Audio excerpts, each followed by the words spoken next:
What's up, guys, and welcome back to my reading journey. I hope we're all doing fantastic. And today we're going to continue with letter 99 on Consolation to the Bereaved. So let's get started.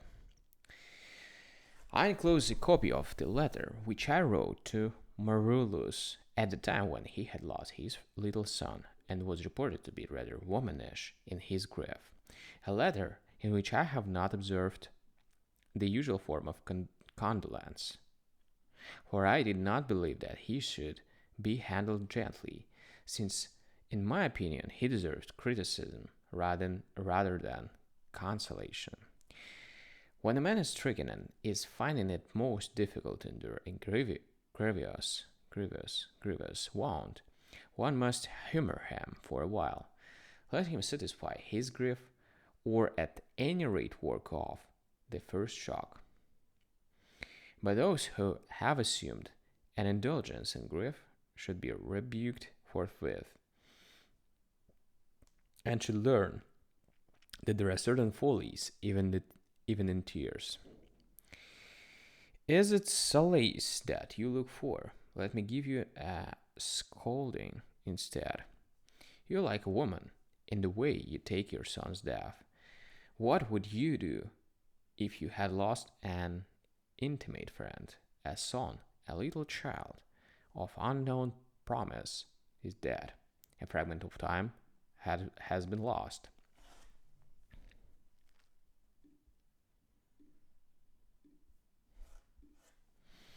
We hunt out excuses for grief. We would even utter unfair complaints about fortune, as if fortune would never give us just reason for complaining. But I had really thought that you possessed spirit enough to deal with concrete troubles, to say nothing of the shadowy troubles over which men make moan through force of habit. Have you lost a friend, which is the greatest blow of all? You would have had to endeavor rather to rejoice because you have possessed him than to mourn because you had lost him.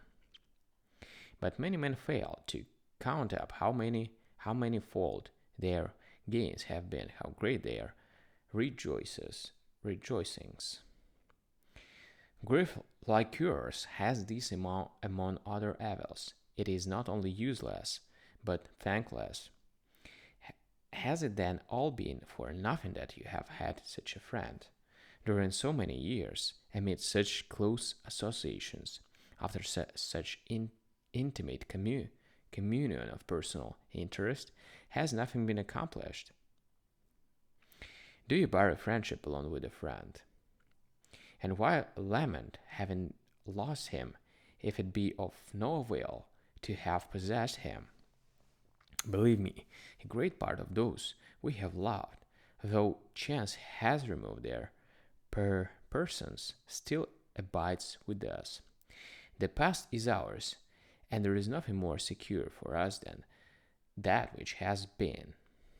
We are ungrateful for past gains because we hope for the future, as if the future, if so be that any future is ours, will not be quickly blended with the past. People set a narrow limit to their enjoyments if they take pleasure only in the present. Both the future and the past serve our delight, the one with anticipation and the other with memories, but the one is contingent and may not come to pass, while the other must have been. What madness it is, therefore, to lose our grip on that which is the surest thing of all. Let us rest content with the pleasures we have quaffed in past, if only while we quaffed them, the soul was not pierced like a sieve, only to lose again whatever it had received. There are countless cases of men who have without tears buried sons in the prime of manhood, men who have returned from the funeral pyre to the Senate chamber or to any other official duties and have straightway busied themselves with something else. And rightly, for in the first place, it is idle to grieve if you get no help from grief. In the second place, it is unfair to complain about what has happened to one man, but is in store for all. Again, it is foolish to lament one's loss when there is such a slight interval between the lost and the loser. Hence, we should be more resigned in spirit because we follow closely those whom we have lost. Note the rapidity of time, that swiftest of things. Consider the shortness of the course along which we hasten at top speed. Mark this throng of humanity all straining toward the same point with briefest intervals between them, even when they seem longest. He whom you count as passed away has simply passed on ahead. And what is more irrational than to bewail your predecessor when you yourself must travel on the same journey? Does a man bewail an event which he knew would take place, or if he did not think of death as manslaughter, he has but cheated himself? Does a man bewail an event which he has been admitting to be unavoidable? Whoever complains about the death of anyone is complaining that he was a man. Everyone is bound by the same terms. He who is privileged to be born is destined to die. Periods of time separate us, but death level us. The period which lies between our first day and our last is shifting and uncertain. If you reckon it by its troubles, it is long even to a lad. If by its speed, it is scanty even to a greybeard. Everything is slippery, treacherous, and more shifting than any weather. All things are tossed about and shoved into their opposites at the bidding of fortune. Amid such a turmoil of mortal affairs, nothing but death is surely in store for anyone. And yet all men complain about the one thing wherein none of them is deceived. But he died in boyhood. I'm not yet prepared to say that he who quickly comes to the end of his life has better of the bargain. Let us turn to consider the case of him who has grown to old age. How very little is he superior to the child. Place before your mind's eye the vast spread of time's abyss, and consider the universe, and then contrast our so-called human life with infinity. You will then see how scant is that for which we pray and which we seek to lengthen. How much of this time is taken up with weeping? How much with worry? How much with prayers for death before death arrives? How much with our health? How much with our fears? How much is occupied by our years of inexperience or of useless endeavor? And half of all this time is wasted in sleeping. Add, besides, our toils, our griefs, our dangers, and you will comprehend that, even in the longest life, real living is the least portion thereof. Nevertheless, who will make such an admission as a man is not better off who is allowed to return home quickly whose journey is accomplished before he is wearied out.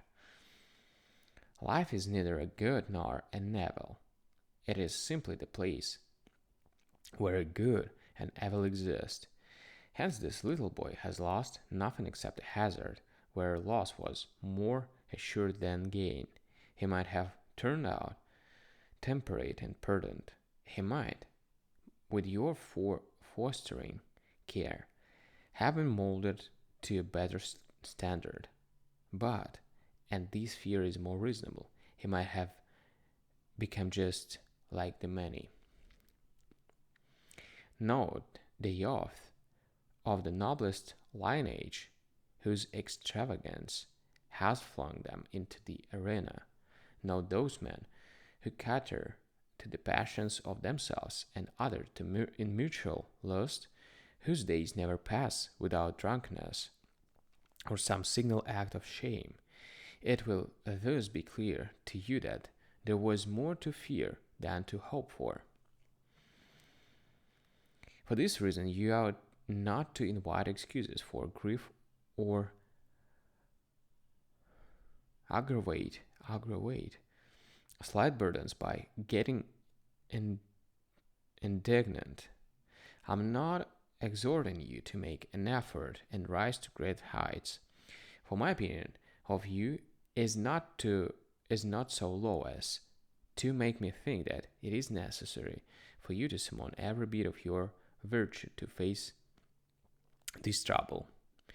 Yours is not pain, it is a mere sting, and it is you yourself who are turning it into pain.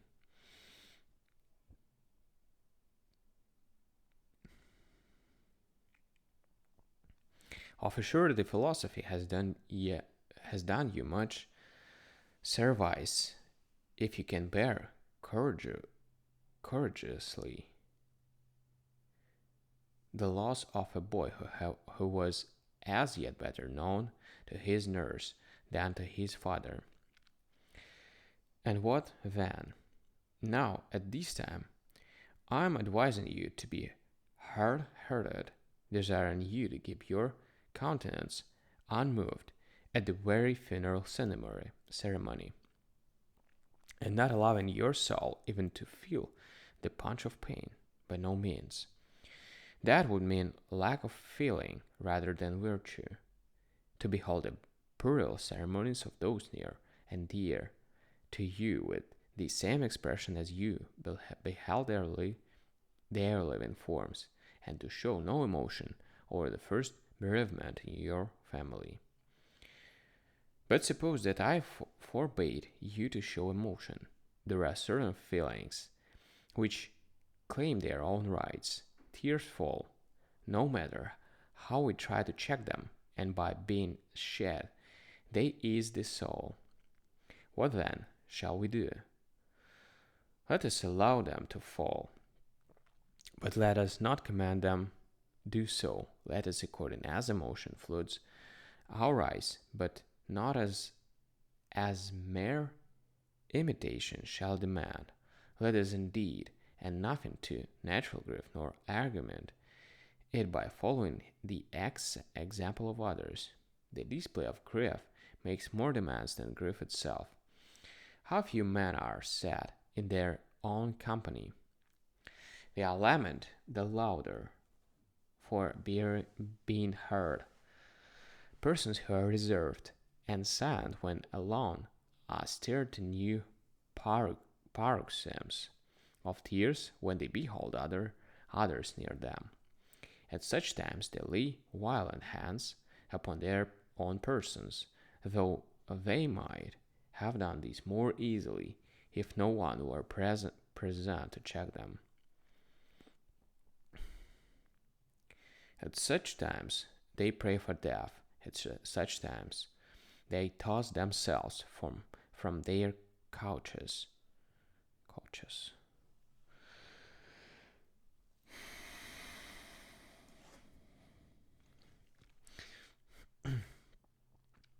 But their grief slackens with the departure of onlookers. In this matter, As in others also, we are obsessed by this fault, conforming to the pattern of the many and regarding convention rather than duty. We abandon nature and surrender to the mob, who are never good advisers in anything, and in this respect, as in all others, are most inconsistent. People see a man who bears his grief bravely. They call him undutiful and savage hearted. They see a man who collapses and clings to his dead. They call him womanish and weak. Everything, therefore, should be referred to reason, but nothing is more foolish than to court a reputation for sadness and to sanction tears. For I hold that with a wise man some tears fall by consent, others by their own force. I shall explain the difference as follows. When the first news of some bitter loss has shocked us, when we embrace the form that will soon pass from our arms to the funeral flames, then tears are wrung from us by the necessary of nature, and the life force, smitten by the stroke of grief, shakes both the whole body and the eyes also, from which it passes out and causes to flow the moisture that lies within. Tears like this fall by a forcing out process against our will, but different are the tears which we allow to escape when we muse in memory upon those whom we have lost. And there is in them a certain sweet sadness when we remember the sound of a pleasant voice, genial conversation, and the busy duties of yore. At such a time, the eyes are loosened, as it were, with joy. This sort of weeping we indulge, the former sort overcomes us. There is then no reason why, just because a group of persons is standing in your presence or sitting on your side, you should either check or pour forth your tears, whether restrained or outpoured. They are never so disgraceful as when feigned. Let them flow naturally, but it is possible for tears to flow from the eyes of those who are quiet and at peace.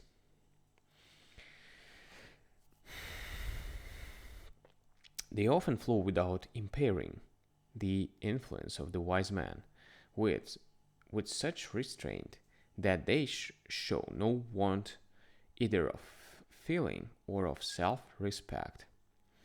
We may, I assure you, obey nature, and yet maintain our dignity. I have seen men worthy of reverence during the burial of those near and dear, with countenances upon which love was written clear, even after the whole apparatus of mourning was removed.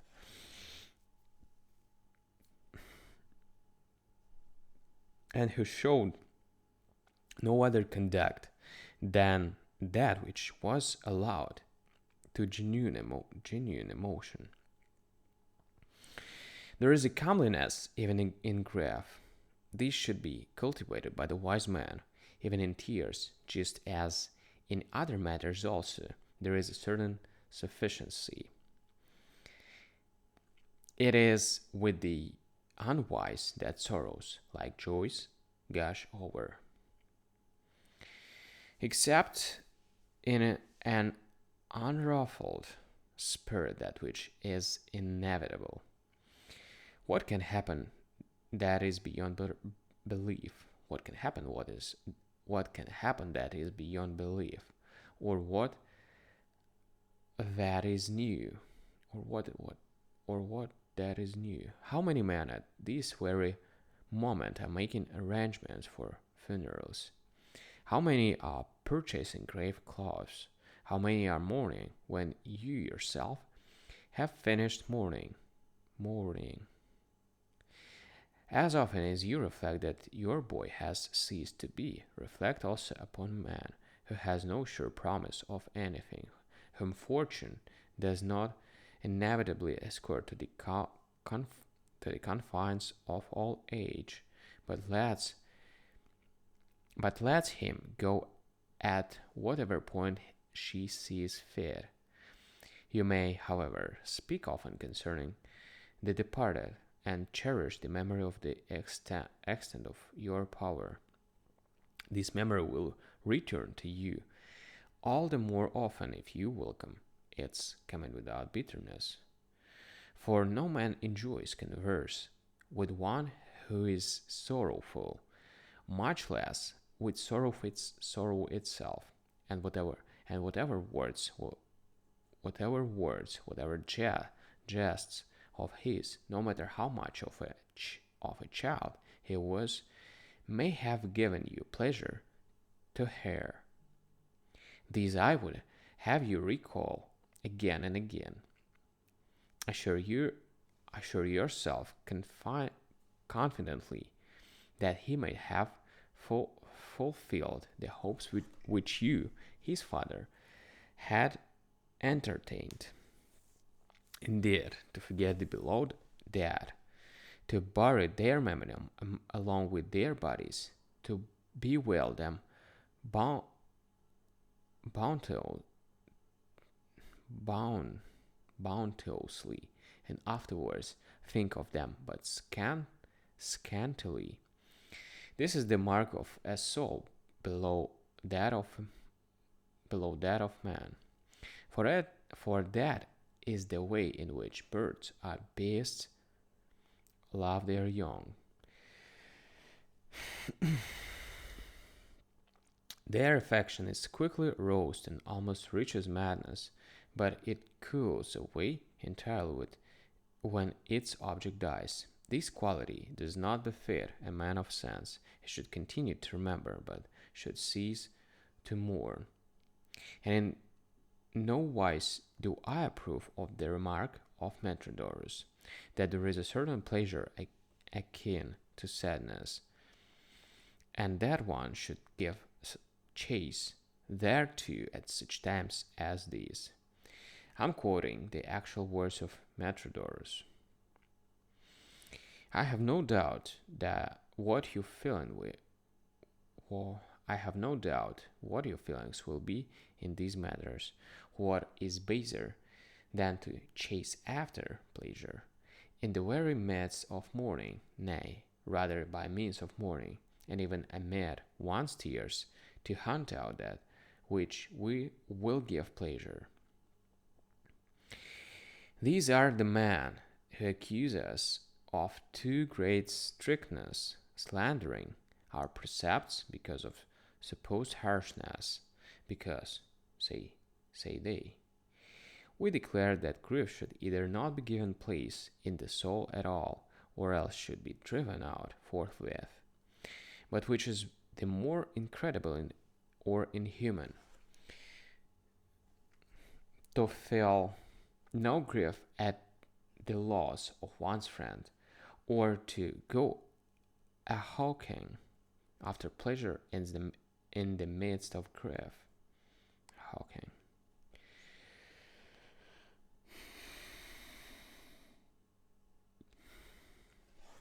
That which we Stoics advise is honorable, when emotion has prompted a moderate flow of tears, and has, so to speak, ceased to effervesce. The soul should not be surrendered to grief. But what do you mean, Metrodorus, by saying that with our very grief there should be a blending of pleasure? That is the sweet method of pacifying children. That is the way we still the cries of infants by pouring milk down their throats.